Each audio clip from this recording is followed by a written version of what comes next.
travel shaming. Let's talk about it. I've seen a lot of people getting shamed for traveling during this pandemic. Is it okay to travel shame others? What are the real motivations behind people who do travel shaming? When it comes to whether or not it's okay to travel right now, is it a simple yes or no answer? This is a timely topic, so let's dig into it.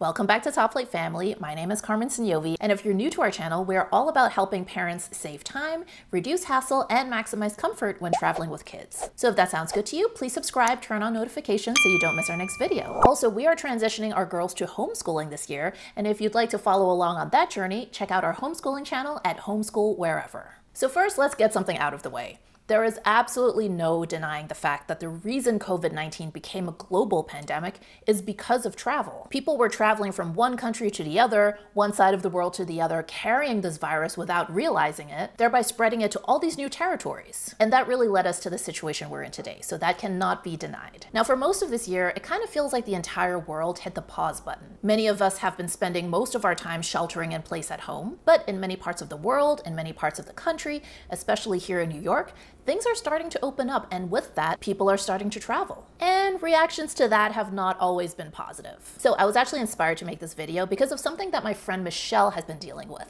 So Michelle Gonzalez is also a travel creator on TikTok. Her account is LAX to Luxury, and you may remember that I featured her in the video that I did about TikTok travel creators. The two of us also teamed up to write a white paper about TikTok for travel brands, which I'm gonna do a quick plug. You can download for free at tiktokfortravelbrands.com. You don't even need to put in your email address. So Michelle recently flew to Mexico, and she came out with a series of TikToks kind of detailing some of that experience. So she talked first about some of the safety procedures that she personally undertook. She made some videos about some of the safety precautions that the resort is doing. And she also has this whole series, which is really cool, about United Airlines and all of the COVID safety regulations they're implementing. So clearly Michelle is very safety focused, because practically every video was about that. And overall, the feedback was pretty positive, but she definitely got a lot of nasty comments as well. Now, people being mean on the internet is nothing new, of course, but what I found really fascinating about this is the people who were leaving these comments. So one woman said something to the effect of, "Oh, nobody should be traveling during this pandemic." So Michelle actually took the time to look this woman up on Instagram, and it turns out this woman had spent most of the spring road tripping from COVID hotspot to COVID hotspot. California, Utah, Yellowstone. Now, another person who had left a critical comment had a public TikTok account,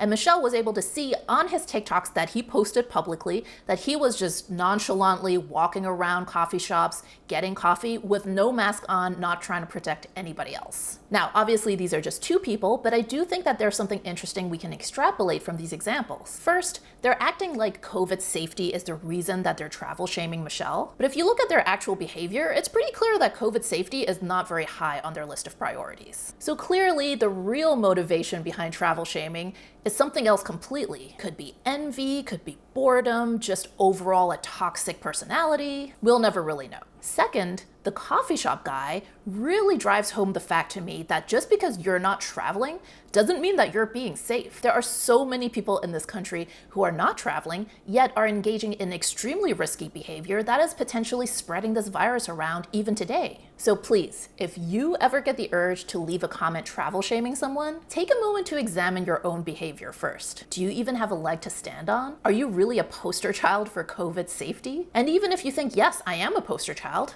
why be nasty? Leave it alone and just keep scrolling. You may remember that back in June, I published this video, which was all about helping you navigate the difficult decisions about if, how, or when to start traveling again. Now, this video was super in-depth, but there's two parts of this video I just wanted to draw your attention to. The first part is about vaccinations. Even if by some miracle a vaccine is created within the next 12 to 18 months, there's a strong possibility that many people will flat out refuse to take it. In fact, a recent poll found that only about half of Americans said that they will get one if it becomes available. That being the case, it's not looking like herd immunity to COVID-19 will be probable anytime soon. I've heard a lot of people say that they're just not going to travel until there's a vaccination available, but like I said in that clip, there may never be a vaccination available. And even if one is developed, many people might refuse to take it. As of this recording date, for example, Putin has announced that they have developed a COVID vaccine in Russia. But there is tons of skepticism about this vaccine because of how quickly it was rolled out. A lot of people aren't convinced it's going to be effective or safe. So because of that, I don't think it's realistic for all of us to shelter in place until a vaccination is developed, because that may never happen. More than likely, as I said in that video from June, COVID is something that's just going to have to be managed. A lot of people have been yearning for things to get back to normal so that they can continue traveling the way that they used to. Well, I hate to break it to you, but it looks like that's not going to happen for a long time, if ever. It's possible that COVID-19 may never actually go away, but that it'll become something that just needs to be managed. Mike Ryan, the emergencies expert at the World Health Organization, recently said, "It is important to put this on the table. This virus may become just another endemic virus in our communities, and this virus may never go away." He drew a parallel to HIV. It's been decades since that virus was discovered, but we still have no vaccine for it. What we do have, however, are therapies that allow people with the virus to live and thrive, and that may be the path that we take with COVID-19. My prediction right now is that we're going to be dealing with COVID all the way through the end of 2021, if not beyond. It's not going anywhere, guys. And that means we have to learn to manage our lives around it. I don't think any of us can afford to just completely put our lives, our businesses, our jobs, our educations on hold for 2 whole years. So life must go on. However, we do need to go about it in a very safe and responsible way. So what's the alternative? Well, let me tell you how our family is choosing to navigate this. I'm recording this video in September, and our day-to-day lives are really not all that different from what they were like in March and April, when COVID was at its height in New York City and hundreds of people were dying per day. We still stay home like 90% of the time. We go grocery shopping sometimes, but most of the time we get our groceries delivered. Now that things are safer in New York and things are starting to open up a little bit, we have begun to incorporate some outdoor activities into our lives, like going out to parks or going to restaurants that offer outdoor dining. But even with those types of outdoor activities,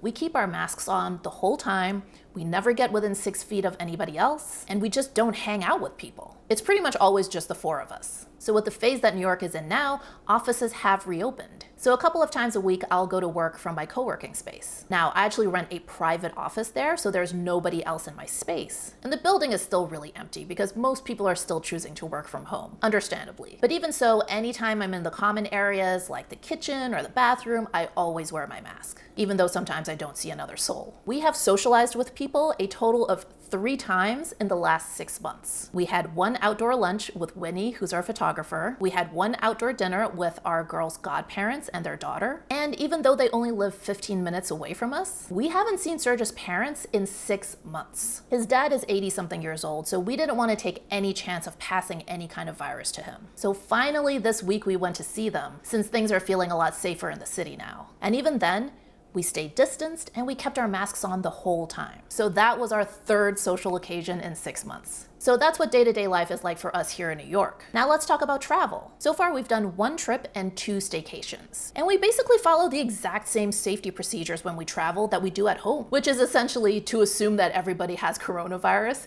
and conduct ourselves accordingly. We don't socialize with anyone. We keep it just to our family of 4. We keep our masks on the whole time. We always keep 6 feet of distance between us and anybody else. And we stick almost exclusively to outdoor activities. Now, when we went to Virginia, my original plan is to only do outdoor dining there as well. Now, if you watch our vlog, you'll notice that we ended up dining indoors, and that's because we spent the entire day in the heat and humidity doing outdoor activities, and honestly, your girl needed some air conditioning. But I have to say that all of the restaurants we went to in Williamsburg were handling it really, really well.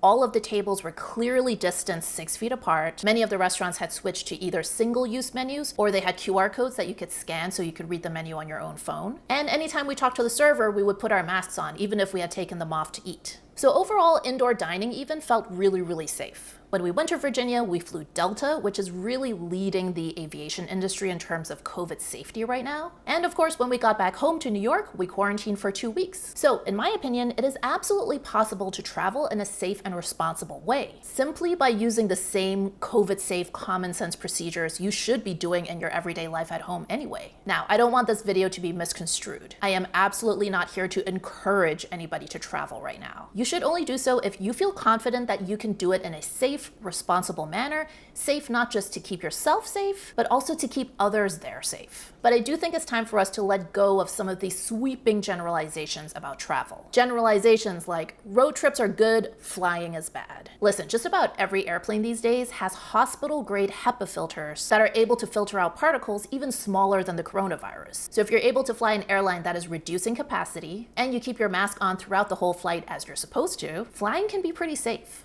Now, of course, driving in your own vehicle is ideal because it's a completely controlled environment. That said, I have seen a lot of people who are doing road trips or RV trips who are not really being very safe outside of using their own vehicles. I see a lot of people socializing indoors, no masks, no distancing. So if once you get to your destination, you're being unsafe that way, it kind of cancels out any benefit you had to traveling in the controlled environment of your own car. Now, granted, some of the people that I'm thinking of specifically seem to be also like low-key COVID deniers, but that's a whole other video and I don't want to get into that. But still, the point is, if you're not going to be safe for the entirety of the trip, then road tripping is not any safer than flying. Now, another sweeping generalization is domestic travel good, international travel bad. Now, obviously, options for international travel are extremely limited for Americans right now, with reason, but there are some countries that never close their doors to Americans, and there are some countries that have either reopened already or are starting to reopen to accept American travelers. Now, obviously, it's always a good idea to research what the COVID numbers are like in whatever destination you're thinking of. But ultimately, the most important thing is how you are personally conducting yourself when it comes to COVID safety. If you're able to implement some of the things that I talked about in this video,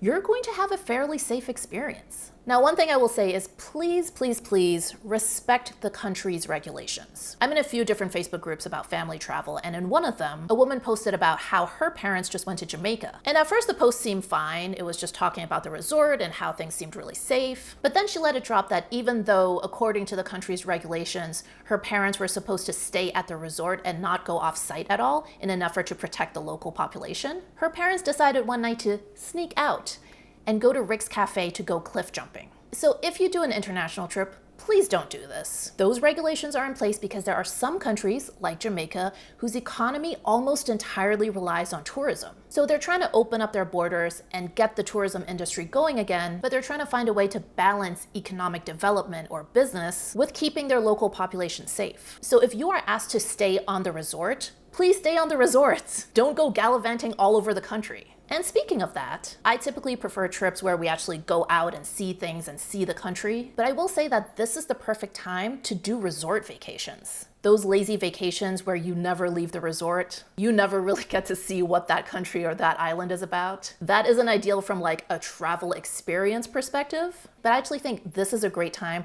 to do those kinds of lazy, relaxed vacations where you just stay on the resort and chill. Because if you're going straight from the airport to the resort and then back to the airport and then back home, you're really limiting the exposure that the local population has to you. Now, obviously, we also have to be mindful that we are not unnecessarily exposing the staff who works at the resort to anything that we may potentially be carrying. So I would really urge you, even if your hotel or your resort doesn't require that you wear a mask, please wear one anyway so that you can help protect the staff that's there to make your vacation amazing. Because COVID safety isn't just about protecting you as the traveler, it's also about protecting everyone else around you. Another sweeping generalization right now is nobody should travel. So hopefully I've established by now in this video that that is just not a very useful statement. Not all travel is the same. Let's say you have one traveler and they're spending their whole vacation hanging out in crowded malls or going to dance in crowded nightclubs with no mask on the whole time, then yeah, that's clearly risky behavior. But if you have a different traveler and they're conducting themselves in a safe and responsible way, sticking to outdoor activities, staying socially distanced all the time, keeping their mask on always, then the trip that they're doing cannot be compared to the trip the first traveler is doing. There's just no comparison. And then also, how exactly do you define travel? What exactly is the delineation? Is it that any domestic trips are okay, but any international trips are not? Is it that it's okay to stay within your home state, but you can't go beyond state borders? What if you live in a huge state and you have to drive like 10 hours? Is that okay? Or do you really feel like everyone needs to only stay in their hometown and they shouldn't even drive to the next town over to go shopping? Does that count as travel? Now, I say this not to be facetious, but I'm just trying to point out that statements like nobody should travel are extremely vague. And your definition of what constitutes travel may be completely different from someone else's. That said, I would love to hear from you. What are your thoughts on travel shaming during this pandemic? Leave a comment because I would love to hear. Okay, so if you want some advice on if, how, or when to start traveling post-COVID, check out that video. If you haven't already, be sure to subscribe and turn on notifications. And be sure to follow us on TikTok and Instagram at Top Flight Family. Thanks for watching, and I'll see you in the next video.